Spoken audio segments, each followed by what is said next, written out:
Hey guys, today we're going to run through some information on the slave cylinder for the Holden Colorado, Holden Rodeo and Isuzu D-Max with the 4JJ engine from 2008 to 2012. We get a lot of questions about how to bleed these slave cylinders and they're not a conventional straightforward thing to bleed.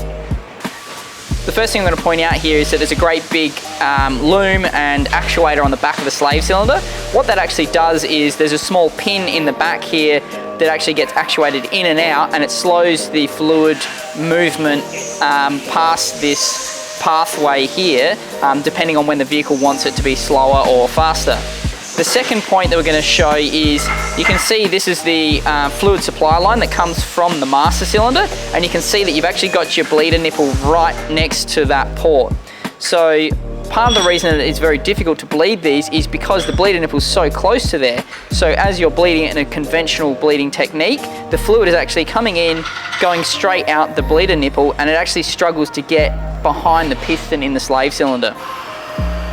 So what we're going to show you is the best technique to actually get fluid into the back of the piston area here and ensure that you can get all of that air straight out without having too much trouble. Ensure the reservoir is filled to the max mark. Open the bleeder port and use the clutch pedal to pump the fluid out the bleeder.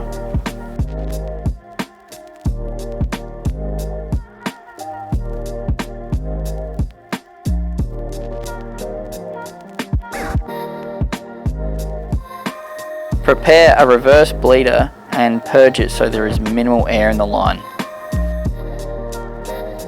With the inspection window open, use a large screwdriver to lever the fork and piston back as far as possible.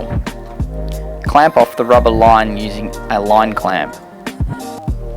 At this point, open the bleeder nipple. Slowly squeeze into the bleeder nipple as you allow the piston to come back to its natural position.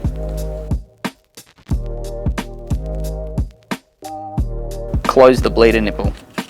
Repeat this process at least 3 times, watching the reservoir level. Pump the pedal a few times and open the bleeder nipple to allow any leftover air bubbles out.